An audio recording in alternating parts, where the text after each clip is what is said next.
Alhamdulillah, Liza sudah bergabung. Indah juga sudah nih. Assalamualaikum warahmatullahi wabarakatuh dan selamat pagi anak-anak. Waalaikumsalam warahmatullahi Waalaikumsalam. wabarakatuh. Ibu. Pagi, Bu. Alhamdulillah masih semangat nih ya belajarnya ya.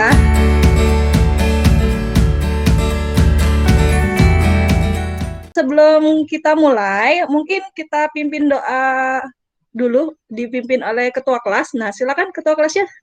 Baiklah teman-teman, sebelum kita memulai pelajaran di pertemuan kali ini, ada baiknya kita berdoa menurut agama dan kepercayaan masing-masing. Berdoa, mulai. Alhamdulillah kita sudah melakukan doa bersama. Semoga kita semua diberi kemudahan untuk menyerap ilmu dan ilmu yang kita dapatkan dapat bermanfaat di kemudian hari. Oke, untuk awal KBM hari ini saya mulai dengan absensi terlebih dahulu. Nanti yang namanya saya panggil langsung bilang hadir ya.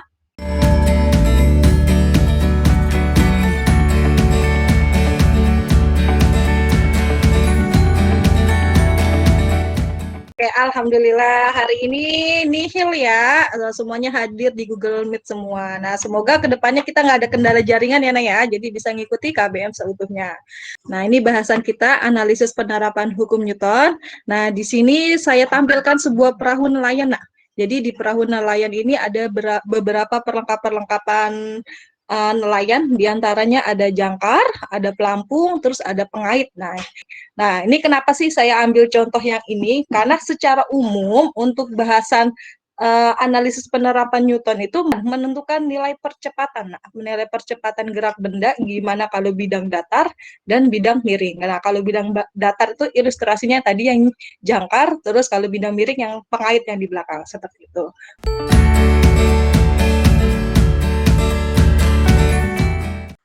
Nah, di sini tujuan pembelajarannya siswa atau kalian ya, kalian diharapkan bisa menguraikan berbagai gaya yang bekerja pada sebuah sistem.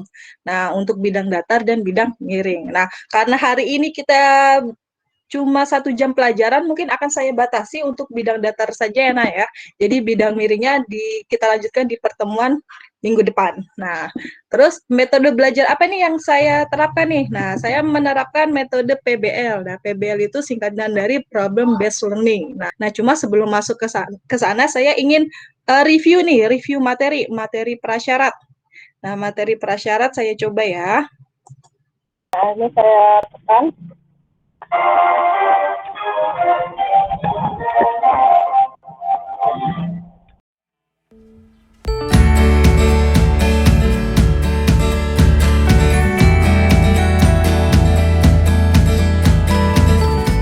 Alhamdulillah sih secara garis besar sih masih ingat ya, masih ingat. Cuma tadi sedikit kurangnya itu adalah di bagian menentukan gaya normal ya, menentukan gaya normal mungkin butuh keterampilan lagi gitu.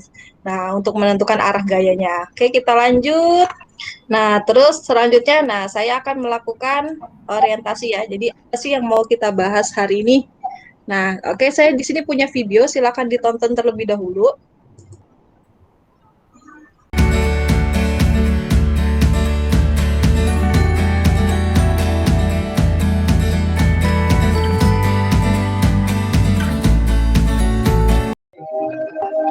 Nah ini masalah yang akan saya angkat gitu untuk pelajaran dinamika gerak.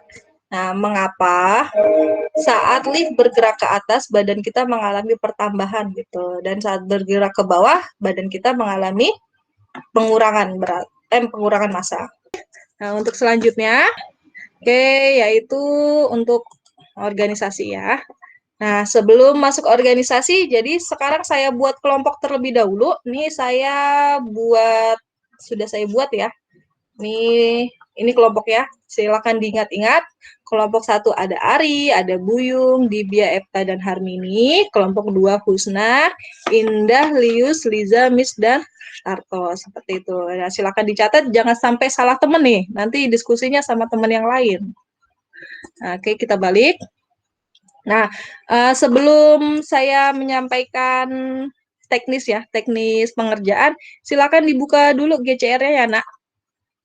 Ini dibuka classwork-nya ya. Di sini saya sudah masukkan.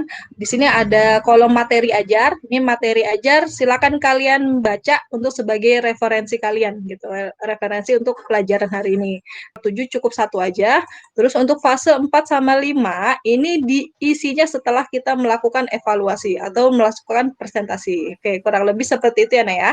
Nah, silakan untuk selanjutnya saya beri waktu kurang lebih 20 menit. Kalau misalnya waktunya nggak cukup, nanti saya cut di tengah jalan ya, Nah ya. Nah, silakan diskusi, temukan jawaban yang terbaik. Nah, oke. Diskusi boleh di sini, kalian bicara ataupun di WA.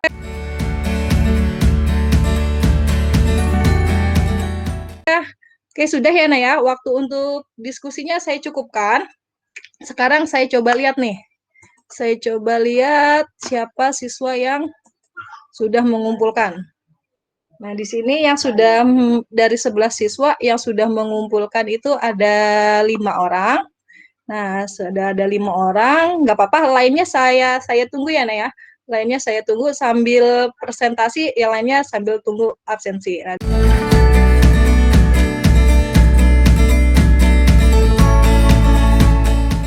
Nah, coba kelompok 2 tadi siapa?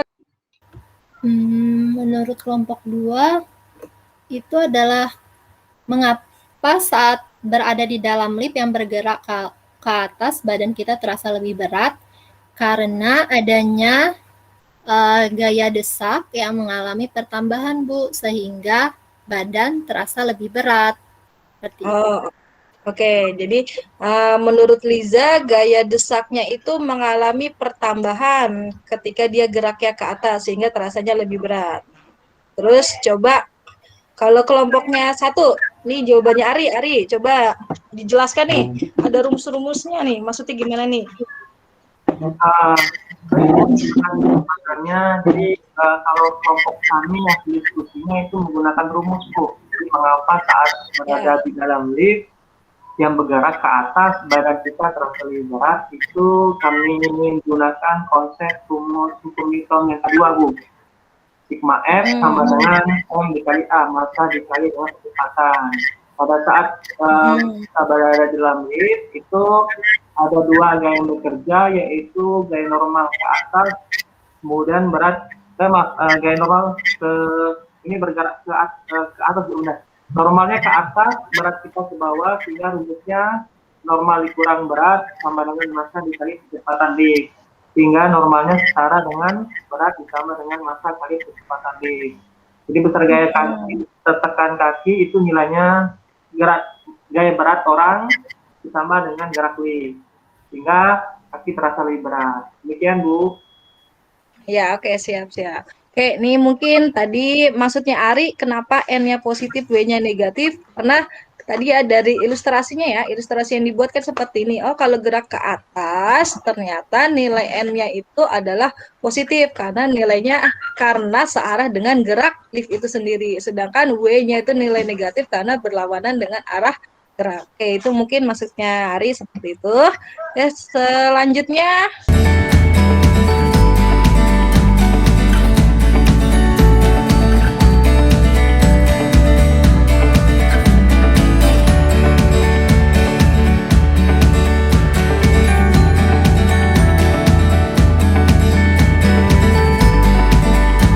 Saya, Bu. Ada, Bu, bedanya, Bu. Ya, tadi Buyung apa, Buyung? Tadi Buyung tuh yang menjawab pertama tuh. Iya, Bu. Kalau menurut saya bedanya di kelompok apa, 1 Buyung? itu, ya di kelompok 1 itu, Bu, masanya massa total, Bu. Ya, kelompok saya, Bu, ya. Kelompok saya massa total. Nah, oh iya, perbedaannya. Oh ini ya, kalau, yang hukum Newton ya, dua-duanya ya. Kalau di kelompok 2, yang saya lihat itu masanya hanya massa A saja, Bu. Massa B-nya nggak diperhitungkan, gitu. Oh, oke. Oh, ternyata di sini bedanya ya, Nah ya. Untuk Ya, Bu. pengerjaan dari gambar itu ternyata sama, terus mulai menghitung gaya-gaya yang bekerjanya itu sama, ternyata ketika mengaitkan dengan hukum Newton 2 itu perbedaannya. Nah, mungkin ini yang perlu saya luruskan ya, Nah ya. Jadi ketika kita menggunakan hukum Newton kedua, sigma F sama dengan M kali A. Nah, ini adalah tinjauannya itu seluruh sistem. Nah, jadi karena tinjauannya seluruh sistem, dan bekerjanya dua benda, maka nilai M-nya ini yang digunakan adalah massa total yang bekerja pada sistem. Jadi seharusnya nilai M yang di sini merupakan massa benda A ditambah massa benda B. Nah, seperti itu ya anak-anak ya. Jadi untuk evaluasi sekaligus saya ambil kesimpulan nih. Nah, semoga sih waktunya nggak berlebih ya. Nah, saya ambil kesimpulan. Jadi, gimana sih cara menganalisis hukum Newton? Nah, untuk menganalisis hukum Newton itu ada 5 langkah. 1, kalian tentukan arah gerak benda terlebih dahulu. Nah, arah gerak benda. Nah, terus yang kedua, gambar semua gaya yang bekerja. Jadi, gaya yang bekerja itu kalian tinjau 4 gaya ya. Gaya beratnya gimana, gaya normalnya gimana, gaya geseknya gimana, dan nah, itu dalam bentuk menggambar. Terus yang ketiga, hitung semua gaya. Nah, gaya yang dihitung cukup sampai 3 aja. Gaya berat, gaya normal, dan gaya gesek. Untuk dengan tali, dihitungnya biasanya nanti setelah mendapat percepatan. Nah, terus yang keempat ini kaitkan dengan hukum Newton. Nah, tadi seperti yang kalian itu ya, yang sudah kalian jawab tadi di LKPD.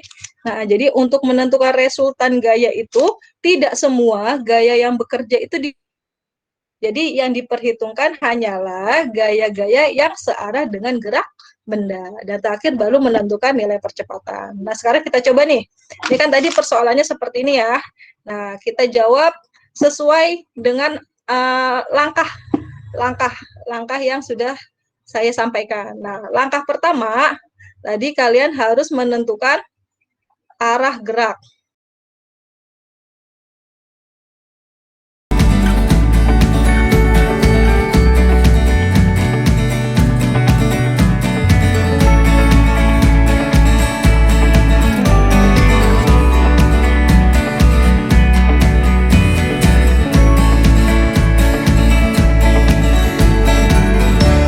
Oke, sampai sini ada pertanyaan, Nak? Paham ya? Paham, Bu. Paham, Bu. Paham. Nah, Paham, untuk Bu. selanjutnya, di sini Ibu berikan tugas ya, Nak ya. Ibu berikan tugas, kalian latihan soal. Kalian latihan soal, ini soal saya dalam bentuk kuisis. Nah,